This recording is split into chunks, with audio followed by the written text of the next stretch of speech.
Burning question powered by Cool Fans.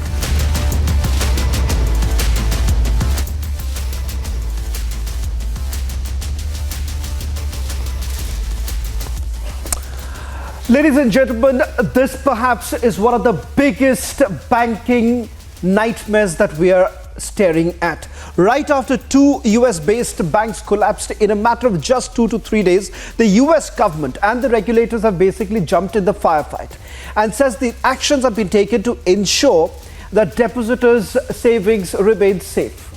But is that really the case? What are the ramifications does it really have on a bank which has largely been touted as the savior for the for the startup ecosystem?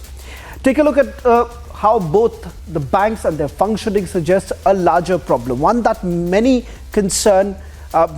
startups in India, that banks that claim to work and support crypto are the ones which are basically now shutting shop. A bank that was founded back in 1983 was essentially seen as the go-to bank for any startups. And yes, ladies and gentlemen, it has got a direct India connection. Several of these startups here are in India, do have their line of credit with the SVB. We'll go into the details of it. What does it really mean? Are we really staring at a financial crisis just the way we did see back in 2008? Or there is a lesson to be learned from here? Take a look at this report and then we debate.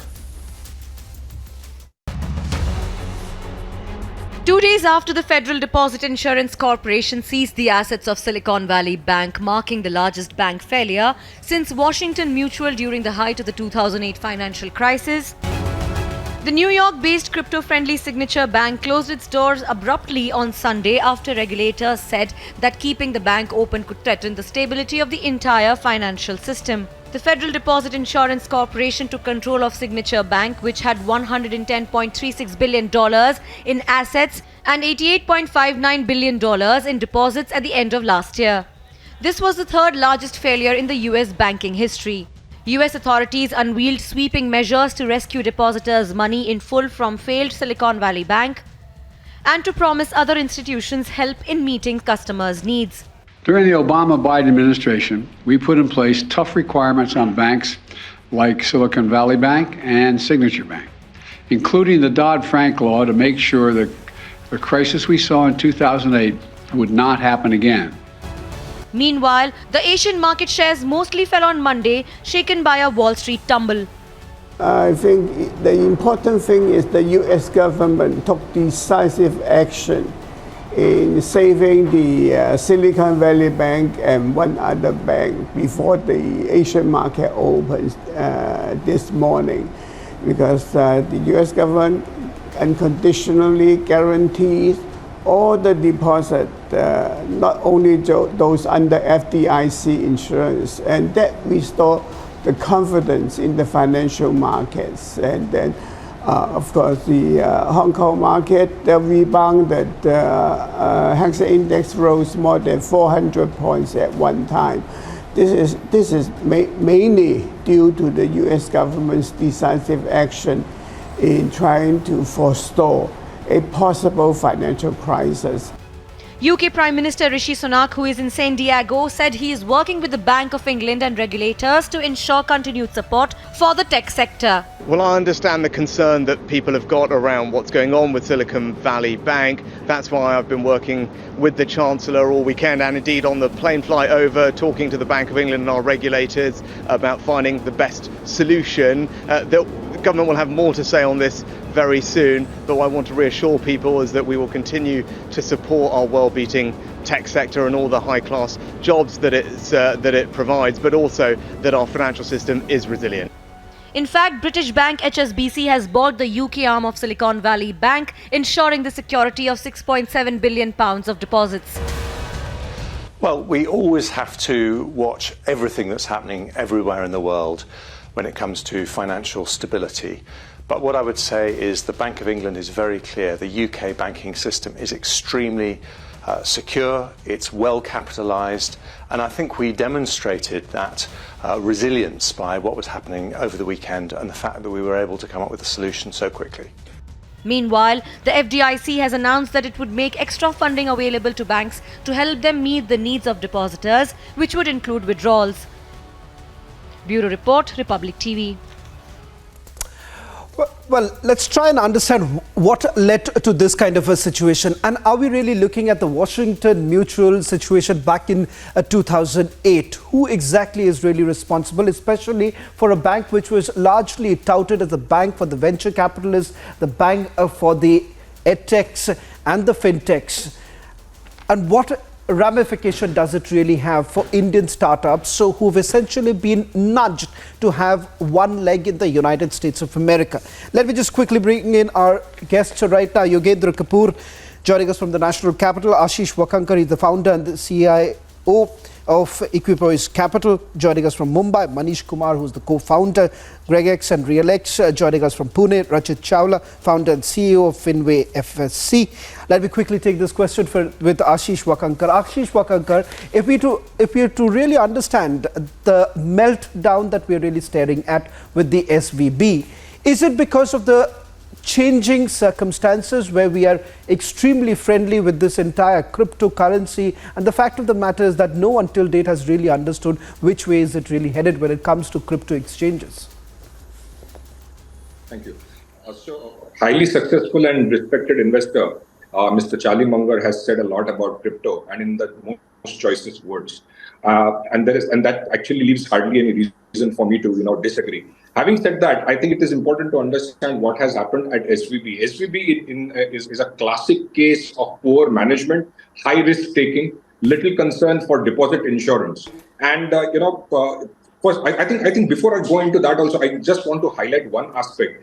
Every now and then when there is a global crisis in the banking system or wherever, there is a line which is drawn and says, when Lehman happened, global financial crisis happened, the other crisis happened, there were people who started, saying that, Indian banking system would collapse. Nothing of that sort has ever happened. In fact, we had our own challenges over here and we prevented a contagion. So I think first and foremost, let us sit over here and appreciate our own fantastic, robust, regulatory framework and the checks and balances that we already have over here. Now, coming back to the point, I think I've already said this, that look at the asset book of SVB. It had a few thousand small and mid corporates. It had venture capital companies, and it had some crypto companies as well. So it's not that it had some overexposure to crypto, and that's really got this collapse that you see. The basic problem over here is when a bank throws the rule book of banking out, that's when you have a crisis. This crisis is basically a poor management, poor risk management crisis that you have. Yeah, sorry, you're saying so. What I also want to understand is that when it comes to the startups here in India, there is a lot of nudging that one leg should be in the United States. And that is the reason why heavy reliance on a bank like the SVB, there is no diversification in terms of their investments or putting money in the other banks. Let me also quickly bring in Rachit Chawla on this. Rachit, how do you really look at this current situation as far as the Indian startup scenario is concerned? Because when we saw there was that entire funding boom that was taking place in 2021, SVB had amassed a lot of assets from $189 billion in 2021. It peaked to about $198 billion. But the fact of the matter is that as far as the Indian startups are concerned, they were at the losing end. Absolutely. So for an Indian startup ecosystem, this is a very, very bad news because a lot of startups, when they were faced with cash crunch, they would turn and look at SVB to help them sustain for a few more months, because SVB as a bank was always giving debt to these startups, and it was the main reason why they sailed through. In fact, recently, Kunal Behel, founder of Snapdeal, also quoted that SVB was the reason why Snapdeal survived for some time. So it is definitely a very negative news for the Indian ecosystem, especially when it comes to startups, because SVB has been, as Ashish said, faced with very bad decisions. I would honestly say it's not to do with cryptos a lot, as it is to do with wrong policies and wrong decisions. I mean, they invested mostly into the long-term mortgage-backed securities for 10 years, wherein the Federal Reserves, they started to increase the interest rate tremendously. And this made their asset and liability mismatch to really, completely destroyed their books. And when the investors and the depositors got to know, so, they rushed back to the bank. Rachit, I'm sorry to interrupt you, but... Okay. Yeah, go on. Make your point. I'll bring in Yogendra Kapoor also. But just make your point. And the question that I also wanted to ask. All the depositors wants to just take out their money back from the bank, where the asset liability mismatches. The bank doesn't have a lot of money liquidity. As far as investing... But Rachit, you're saying there were bad financial decisions that were taken. But let's understand, for a bank to heavily rely on bonds and the fact that you're not getting the kind of returns that one had expected, Yogendra Kapoor, I think so for the SVB, just as Rachit was also pointing out, bad decisions. But the fact of the matter is that they've heavily relied on bonds, which a bank essentially does. It did not give the return that it had expected. But having said that, would there be other decisions that have essentially led to this kind of a meltdown? Can it only be that's saying that the Fed had increased the rates and that is the reason why the bonds were not giving the returns and essentially leading to a situation where the bank was actually forced to sell their assets? Is that a good enough reason? Okay, right, Shravan. I would first like to say that I feel that there is a complete failure on the systemic part of the regulators. In regulators, I would say the Federal Bank as well as the credit rating agencies in the United States.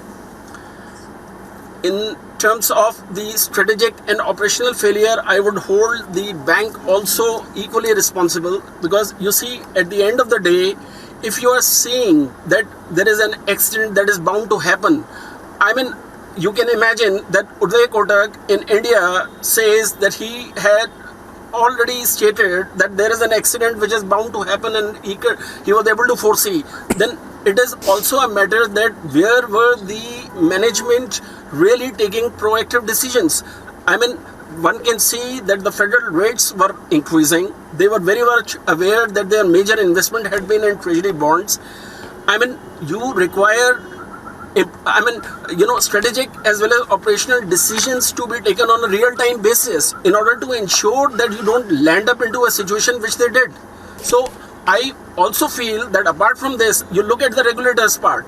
I mean, Moody's, they have been giving a rating of A to SVB.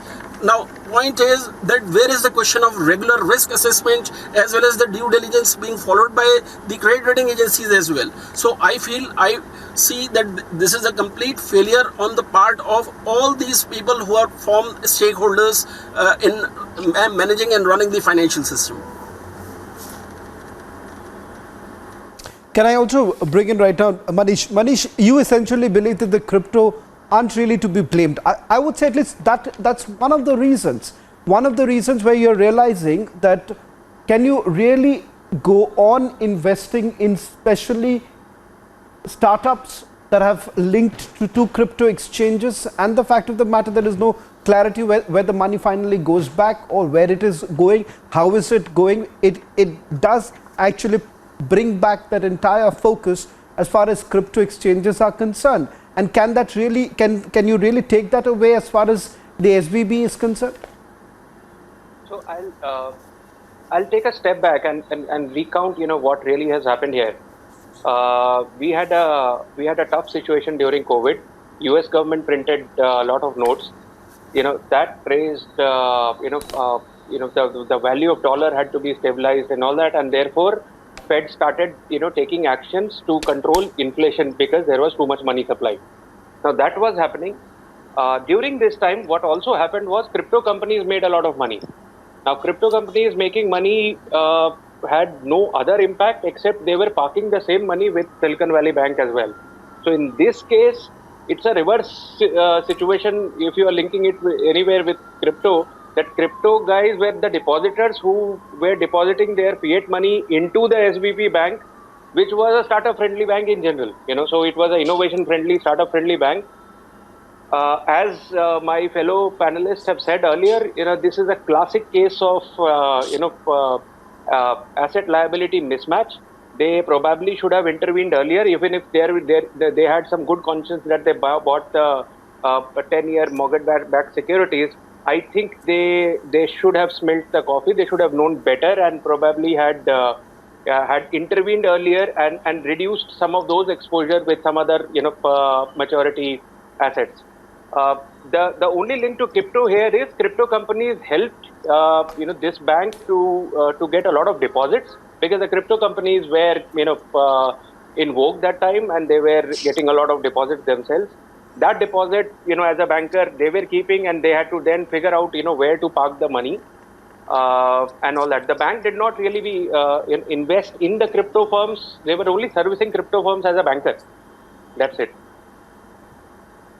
So I don't think there is a direct link with Ashish, now as far as the India lesson is concerned, or crypto firms affecting the bank.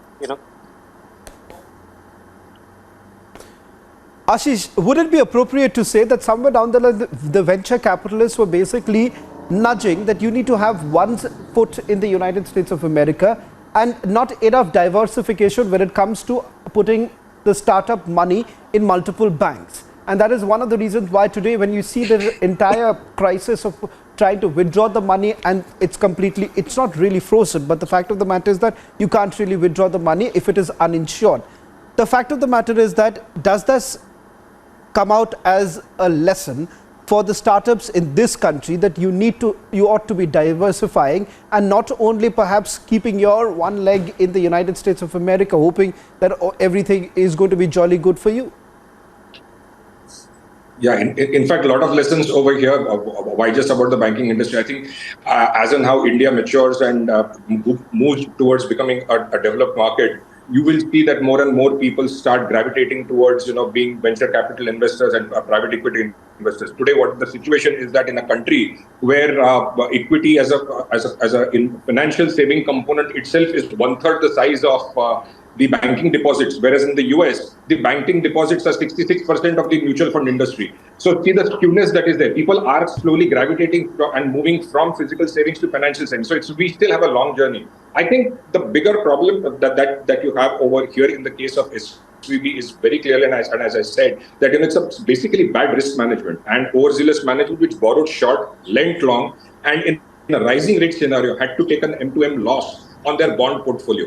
When the bank depositor, mostly non-retail, now this is also another issue that they created. The kind of depositors they had not diversified the depositor base also. The depositor base was quite skewed, started withdrawing. Those M2M losses were actually resulted in real losses.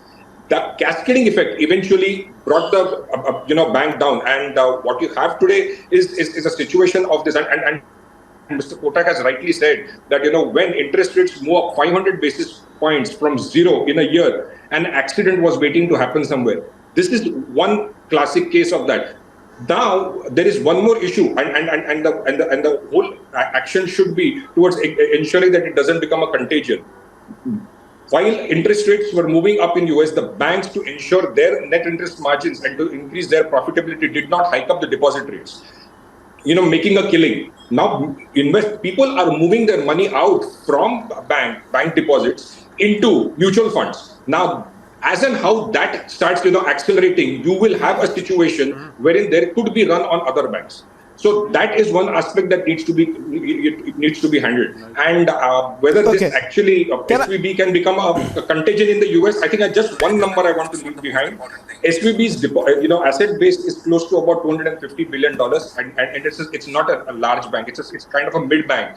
Compare that with a large bank in US, that is JP Morgan. The asset base over there is close to about $3 trillion. So if the regulator moves in fast and handles these situations, I think you will prevent the contagion. Well, in fact, Ashish Wakandra, JP Morgan also benefited back in 2000. Kind of repeating it. look at the Indian banking framework. Look at as far as JP Morgan is concerned, they benefited back when the financial assets were sold in 2008 also. Rachit, I just want to take one final question from you, that the fear that many have at this stage is that whether at all are we really looking at a rerun of Washington Mutual of 2008, because that led to that entire spiraling effect that it had. But having said that, as far as the Indian system is concerned, it's far more robust, and it's not going to really have that kind of a cascading impact. But do we need to be ostriches here? Just one point, Rachit, before you come inside. I think it took a global financial crisis in the United States for them to understand and learn what is SLR and CRR. We have had this over here for years on end. Sorry, Rachit, please go ahead. So hence I was asking this question. Are we really looking at a rerun of 2008? So I agree with Ashish that Indian banking framework is very different than what it used to be in 2008. Earlier, when US used to sneeze, Indian markets used to catch cold. But now, if you see simply the equity markets, both do not really are going in the similar direction. Indian market has become very mature. And kudos to SEBI and RBI that they have done a tremendous job to become self-reliant. If 2008 has to repeat, then a lot of things will have to go wrong together. People will really be panicking left, right and center in the US for it to really have a spiral down effect in the Indian ecosystem. I feel Indian banking is still very stable and very robust. Still, their diversified portfolio is quite consistent. Their net margins are very good. The same can be seen in the quarterly profitability reports with the Indian banking industry is giving quarter on quarter. I don't see a major problem right now, but it is very interesting to see how US banking, because it's already been just 3 days and 2 banks have collapsed with the asset liability mismatch. So it's going to be very interesting to see till what level does the panic increases, whether that panic increases to the point that happened in 2008, the kind of effect it has on India. Having said that, still India is placed in a very comfortable spot. Okay, I'm running short of time, so I just want to give that one final quick word, 30 seconds each, to Manish as well as Yogendra. Manish, one final question to you. What impact does it have? What is it that we are really taking away from there? And more importantly, if this continues for the United States, the markets, it's going to have a cascading effect. And perhaps somewhere down the line, no matter how much the US president tries to reassure, it does not. The numbers do not really look good. Yeah, so I would answer the last question first. The government in the US or the Treasury or the Fed need to come out with a report about what's the asset liability situation with other banks. As somebody said, 5% rise in interest rates from 0 to 5% in a year will create havoc with every bank's holdings and every bank's asset liability. So they need to do a stress test in their banking system, at least with the systematically important banks, and come up with some reassurance that things are okay and this is not something that they are looking at. Having said that, I think I heard many fellow panelists talking about a lot of confidence in Indian banking. I think we are both capitalist economies. Regulators may also sometimes not see certain things, and we have to allow for some mistakes that will keep happening here and there in one bank or the other. The good part that I see out of this is very much, like some time back in India, we had so many collapses as well. We had a PNB crisis some time back, and RBI moved and has some experience now in moving with alacrity to handle these situations. And I think the same is happening with the Fed now, and they are not using taxpayer money. Right. That is a common thread where we have learned some of our lessons, and hopefully the future is more safer in that sense. I mean, what I'm trying to say is that there may be mistakes that may be made in the future as well, but we have a better, more learned regulatory system which can respond. I agree with that. That's exactly what all eyes would essentially be on the FDIC as far as those who want to withdraw the money. Announcement was made that perhaps the startups could actually withdraw the money on Monday, but it seems that there are initial hiccups on that. We'll keep a close watch on it. But thank you very much, Yogendra Kapoor, Ashish Wakankar, Manish Kumar and Rachit Chawla for joining us on the trending burning question. A story that we'll keep a close watch on. It has got a direct impact on the Indian startup ecosystem.